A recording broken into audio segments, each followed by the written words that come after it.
All right, take it now from 5. Eva DePuino, better known as Tokyo Rose, will touch American soil in a few moments and will immediately be taken into custody, or she has already been taken into custody by the FBI. She's a very small, rather attractive Japanese girl wearing a thin plaid suit. She's being whisked off into a car by the provost marshal. The photographers are crowding around her trying to get photographs. The newsreel cameramen are here. If you were unaware of her identity, you would suppose that she was one of the most famous movie stars in the world. There are crowds here that have been standing since 9 o'clock this morning waiting to see Tokyo Rose, the girl who undermined the morale or tried to of our boys in the Pacific. She has already gone, and there are a lot of disappointed cameramen here. The television studios from NBC are here, represented by newsmen. We were unable to get close enough to Tokyo Rose to even speak to her or to get any sort of reaction from her at all, but we're fortunate today in having on the scene the two men who were responsible for Tokyo Rose signing a confession. They're two very famous correspondents. I know that you'll recognize the names of Harry Brundage, who was formerly with Cosmopolitan. I believe he's now on leave from Cosmopolitan magazine, did a wonderful job during the war, and Mr. Clark Lee of INS, who I understand is also on leave. Is that correct, Mr. Lee? That's right, I'm writing a book. I am very anxious to hear the story that you gentlemen told me a little bit about earlier this morning, because I think it is a story that the general public is not very well informed on. Mr. Brundage, I understand that you and Mr. Lee were responsible for getting the first confession from Tokyo Rose. Can you tell us about that?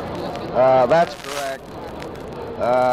Clark Lee and I went AWOL after we sat down at Atsuki Airport, went directly to Tokyo, and found Rose the next day.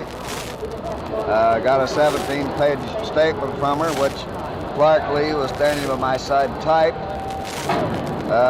She admitted many things.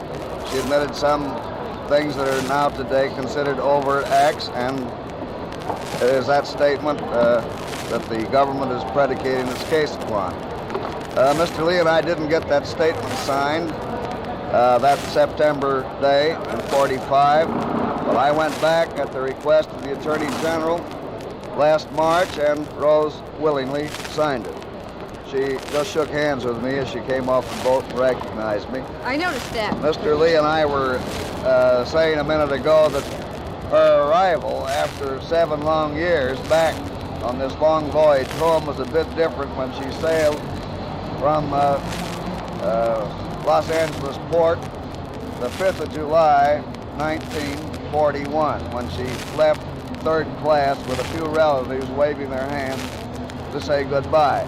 Today she was greeted by this battery of cameras, news, reels, stills, the young lady here with the microphone and some others, a group of reporters and a crowd of curious. I want to say thanks, and I want Mr. Lee to say hello. I want to know about this book you're writing, Mr. Lee. I know that many of us who have read your reports through the years are very anxious to hear about it. Oh, this is a little different from my previous books, which were war books. This is a biography of the last Queen of Hawaii. Well, interesting. You've just taken a little different tack on it. Yes, I have. But since we are down here to talk about Tokyo Rose this morning, I wonder if you could fill in just a few of the gaps. I was told that she had made this confession and that she had signed to the effect that she is the only Tokyo Rose that was ever in existence. Is that true? Well, yes, she was the only girl known as Tokyo Rose, and she made clear to us.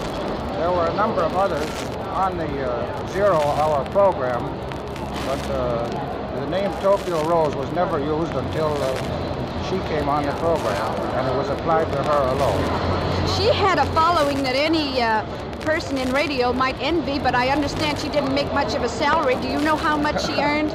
$6.66 a month. In Well, then- American currency. Well, that is hard to believe. She must have been doing it because she wanted to then. How do you feel about that, Mr. Well, she Brundage? told us that if she hadn't done that, she would never had a chance to appear before the mic. Remember, Dick? Oh, that's a sad commentary on people who want to break into radio. Well, you must After remember all, what she studied at UCLA. Oh, tell us about that. I realize she was graduated from UCLA. She majored in zoology, And but she specialized in herpetology, herpetology, what is that? the science of snakes. Well put, Mr. Brundage. I guess we shouldn't convict anybody before the judge gets a chance to do it himself, but it is interesting that so much publicity is being accorded this young woman who is going to be tried for treason. Do you know what the penalty is for treason, Mr. Clark Well, Lee? if she's found guilty, the minimum is 5 years and $10,000 fine, and $10,000 fine. The How maximum will, cost is death. How'll she be able to pay any such a sum as that? I understand she has no American money and her family is in rather No, ordinary but circumstances. If she's convicted and given that sentence, I believe she can plead poverty in court, and the fine will be. Oh, I see. The maximum penalty is death, is it not? Yes, but I don't believe anyone has been put to death on that charge in many years. I don't recall reading of any case. Did you feel that Tokyo Rose was a little gay today, or are we being unfair? No, I After thought, all, she was on the point of tears. It looked that Did way you? to me. She Mhm. tried to hide her head as much as she could, and she was behind that burly FBI man. it was difficult to see her. I thought she was very attractive and appears much younger than she does in her pictures. Well, she looked smaller than when I saw her last, and more worried. Well, that's She may have understandable. lost a lot of weight. Yes. Well, what do you think will be done with Tokyo Rose now? Will she be sent to prison? She'll be actually locked up on the ship. I understand that she was able to eat in the mess and had privileges that would I not be believe- accorded anyone who is in prison. She'll be taken down and arraigned and charged, and then will be confined, I think, until she's either indicted or released by the grand jury.